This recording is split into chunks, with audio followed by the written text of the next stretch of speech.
So data has, has a very important role, but naturally it has lots of complexities. Yes, all right, and it's really interesting to me because Dr. Doch, you really an expert in privacy, in cyber privacy, and all the big data industry really relies heavily on massive gathering of all kinds of information, and sometimes to an unnecessary extent. But we've seen that countries which utilize effectively this method of really pulling together all their data sets and trying to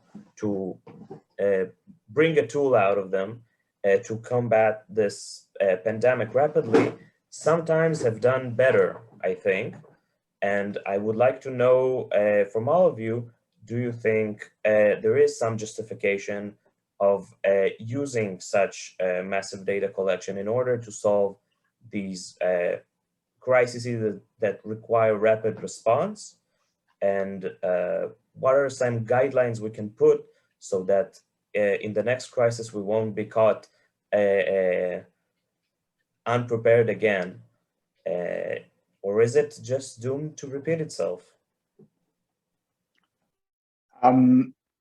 I'll answer first because you direct the question to me. So first of all, I would maybe challenge the premise that more data was more useful in, for example, in COVID. Naturally, data is good, but we did see, I think, a crisis in data science, in creating meaningful knowledge from this data. I think when we look, for example, in the UK, the UK government is basically, I think, a very centralized one. It relies on lots of data collection. And at the beginning of the pandemic, the UK government that has all this data had just made a kind of a very,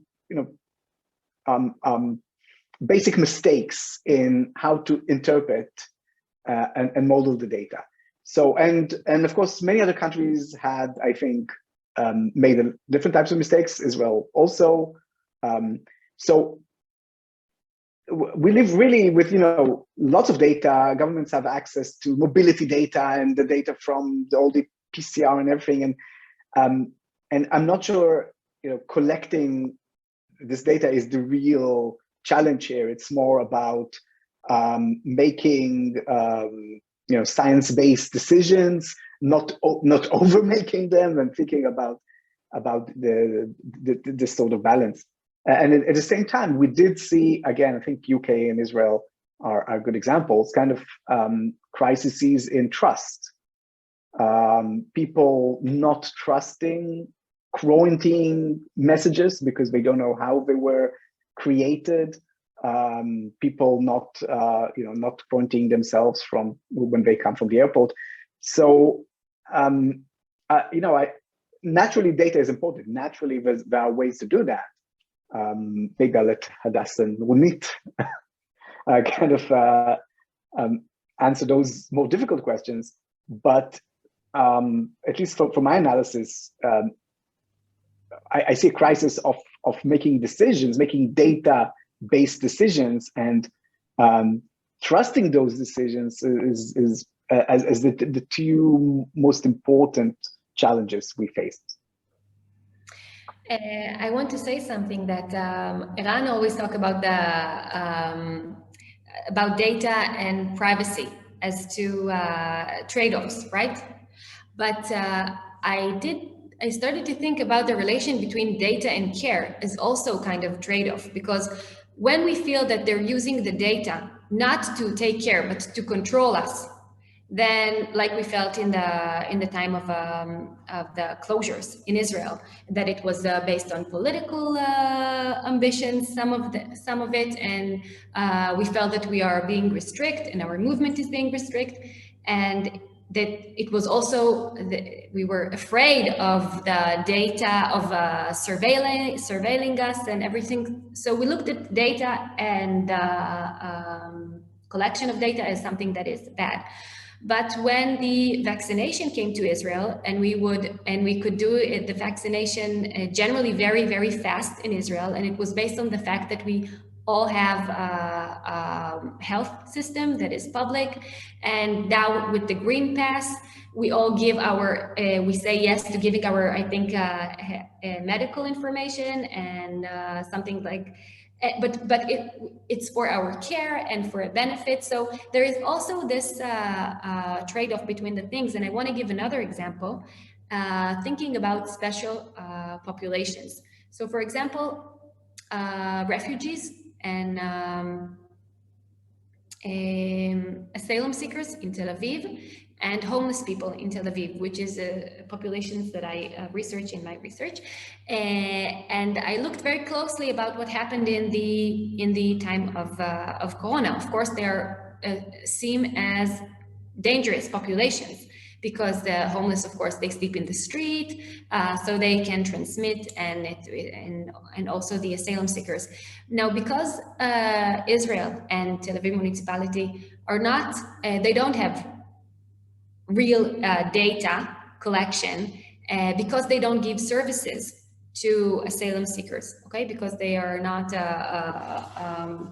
because of the political situation around, but the state of Israel doesn't assist, okay? They don't provide housing and healthcare and other things, so they don't have a lot of data. And they don't have addresses of where all the people live. And in this crisis, it was something that you could see that when you don't care and you don't treat those people during the year, then you also, it's very hard to deal with them in times of crisis, and then they become dangerous. But it's also a question, because for the asylum seekers, they have some benefits from not being in the system, okay? Because then they're not surveilled properly by the police. So what I'm trying to say is that it's really complicated, and that, we can look at this trade-off also not just from privacy, because care is also some kind of surveillance. Do you understand what I mean? Okay. Yes, I think that we can talk about the lean data, LEAN, lean smart city, lean urbanism. You don't always need so much data. Sometimes you better use the mixed method and have better insights. On the other hand, I'll show my screen again. The crisis made us understand the advantages of this decentralized architecture and trust systems that protect our data and make us keep our data ownership, okay? And in this sense, I think that the contact tracing applications did a great service to the service-based economy, because now we should not be catched in the applications. We